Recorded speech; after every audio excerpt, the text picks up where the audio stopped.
lifting up Jesus, opening his word from Australia, Denmark, Israel, Japan, New Zealand, Northern Ireland, Republic of Ireland, Singapore, South Africa, United Kingdom, Thailand, the Philippines, United States, and throughout the world. You're watching Moriel TV.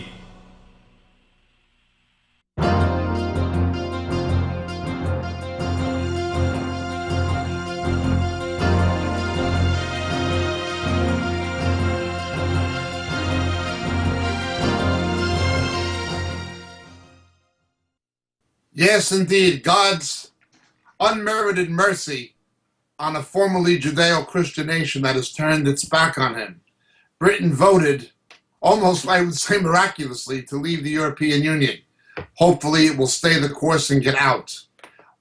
For many years, many people, myself among them, and I mean well over 30 years, have been warning that what we see transpiring in Europe is the embryo of what the Hebrew prophet Daniel saw in Daniel chapter 2.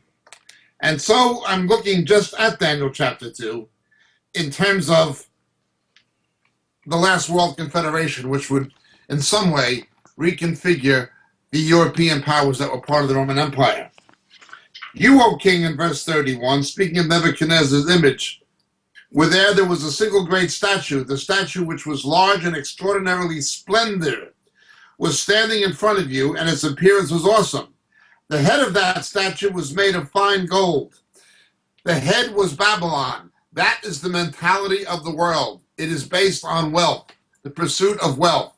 That is the meaning of government. That is the meaning of economy. That is the meaning of religion. That is the head, the mind of the world.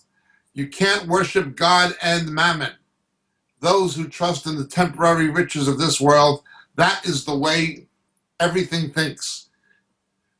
Diplomacy, strategic relationships, the outworking of affairs of governments and nations, it all comes down to the worship of money.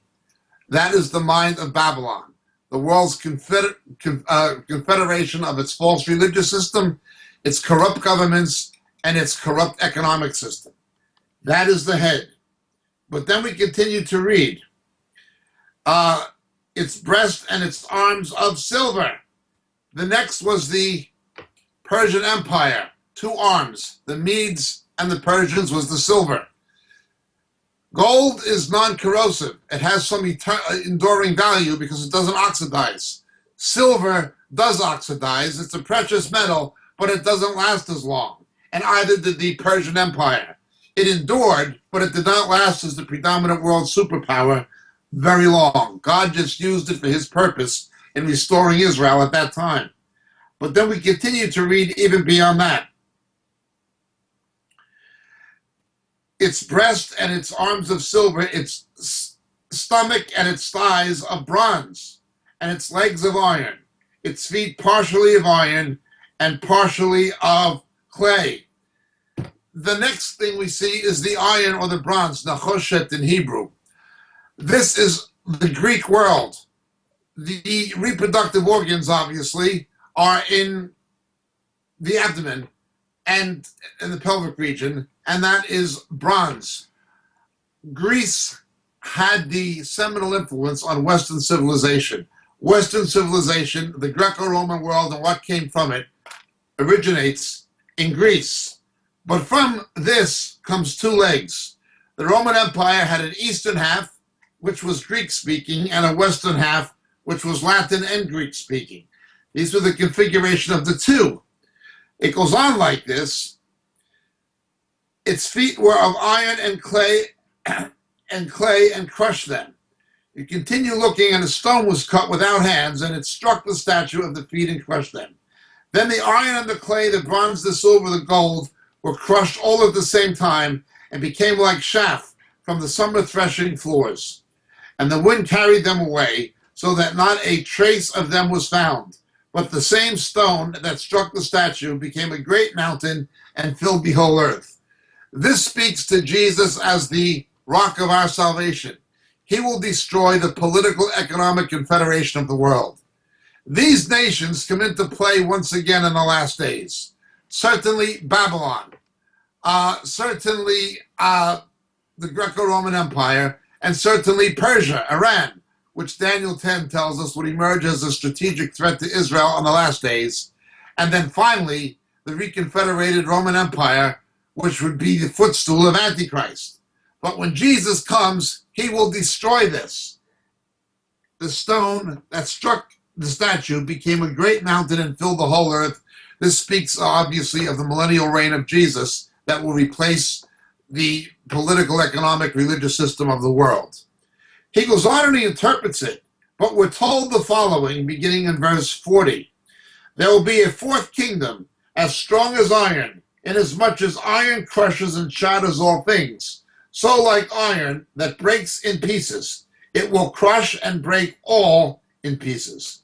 In that you saw the feet and toes, partially of potter's clay and partially of iron. It'll be a divided kingdom, but it will have in it the toughness of iron, inasmuch as you saw the iron mixed with common clay. As the toes of the feet were partially of iron and partially of pottery, so some of the kingdom will be strong and partially will be brittle. And in that you saw the iron mixed with common clay. They will combine with one another in the seed of men, but they will not adhere to one another, even as iron does not combine with pottery. Some people naively were speculating for many years, as soon as you get 10 nations in the European Union, that's going to be it. It's not like that. The 10 has to do with something different. Right now, when you look at Europe, there are about 25 nations. The only ones that really count are the iron, not the clay. The weak nations simply try to adhere to the iron, but it doesn't stick. The countries that are in the European Union, but are also in NATO, and in the Western European Union, the WEU, which is separate from the EU, these are the 10 countries that matter. They are the 10 primary countries that were in the Roman Empire and continental Europe. Italy, Greece, Portugal, Spain, Germany, Belgium, France. There's 10, total of 10.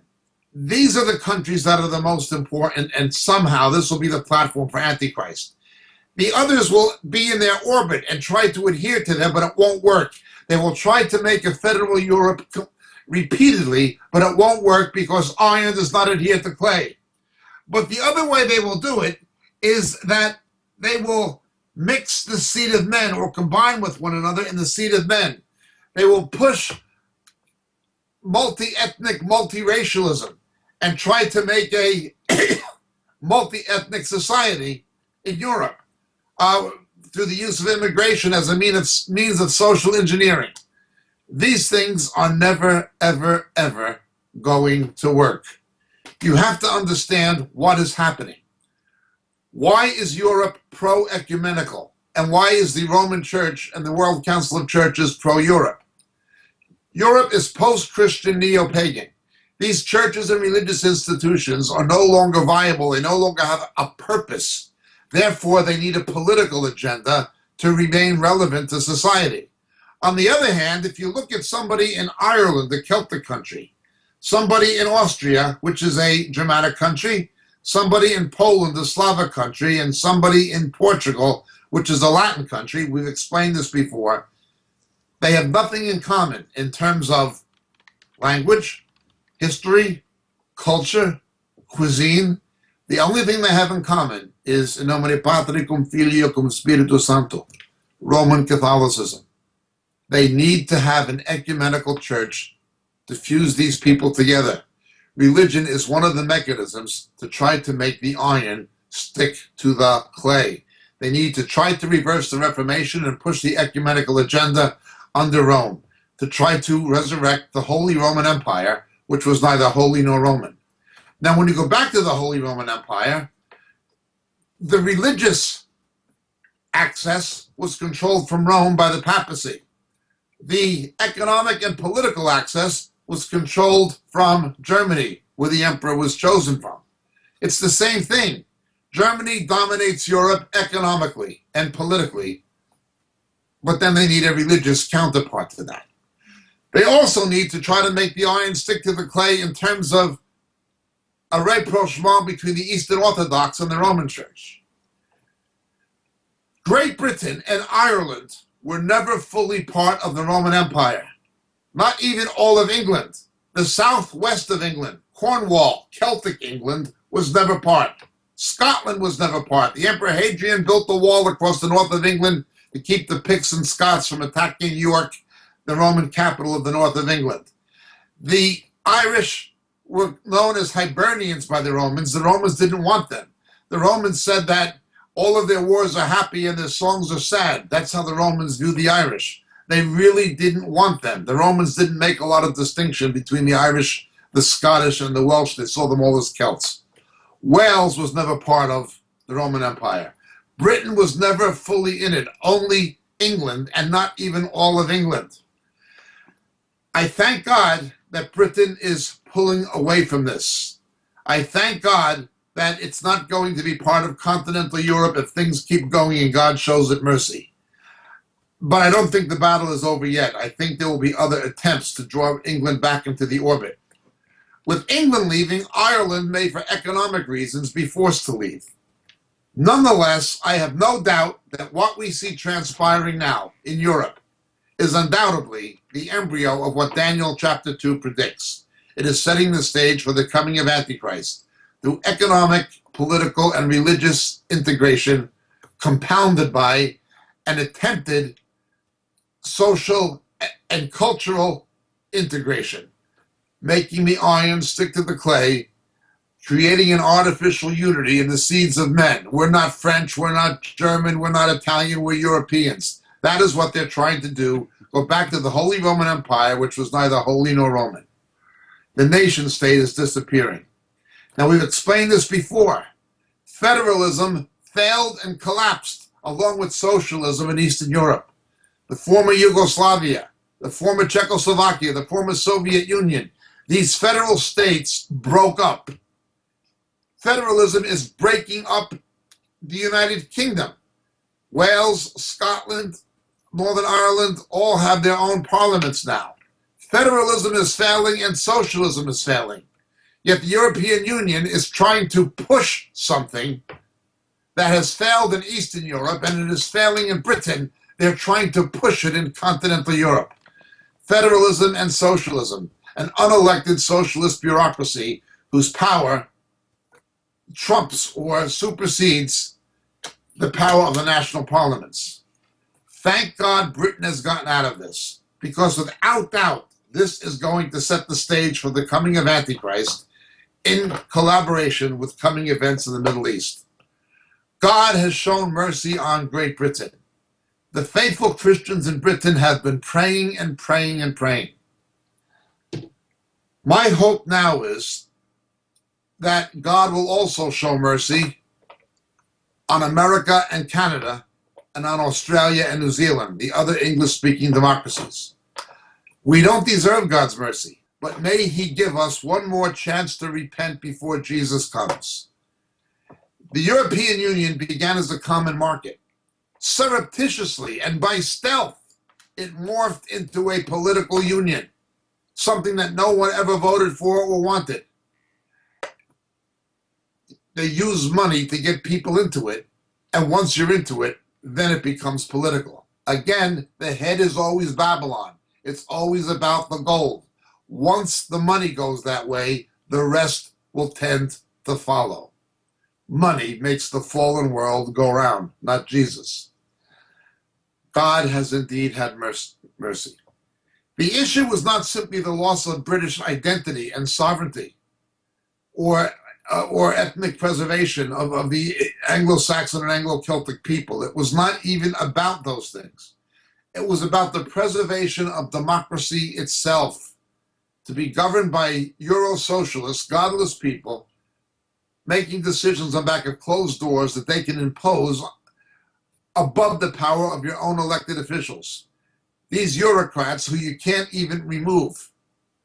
On top of that is the European court system headquartered in Strasbourg, in France, just imposing decisions with no democratic input from the people. Now, this is also happening in the United States, where the Supreme Court and federal judges legislate from the bench. This is absolutely a global phenomenon. We explained before, Jesus said in the last days, you will be brought before magistrates and kings. Notice he put the judiciary first. The judiciary will be a major threat to democracy, and already is. But we've had a small victory, a small respite. God has shown mercy to Britain. Why would they have resisted Hitler and Napoleon only to give their nation over on a silver platter to the Eurocrats? Why would this nation, that sunk the Armada and Lord Nelson's victory at Trafalgar, all to preserve Britain from European domination? Why would that happen? Why would the Act of Union, uniting England and Scotland to stop a Roman Catholic takeover of Great Britain, with Bonnie Prince Charles, why all this history of resisting Europe when you have corrupt politicians willing to betray the nation? Well, God has intervened. He's answered the prayers of Christians. I don't know how far this is going to go. I don't know how long it's going to last. But I have no doubt it was the prayers of many Christians in Britain that has caused this to happen. Please may it come to its natural conclusions. And please may this period of respite open the door for a repentance and a resurrection of the true gospel preaching church in England, because the mainstream denominations are morally, spiritually, and ethically dead. The same in the United States. There's a reaction against the establishment. Again, I don't endorse political candidates, but I do hope that the Lord will show similar mercy to the United States that He's shown to Great Britain. Britons never, never shall be slaves. Rule Britannia, Britannia rules the waves. Britons never, never shall be slaves. But the glory goes to Jesus. He answered the prayer of the believers in the United Kingdom. My name is Jacob Prasch. God bless and thank you.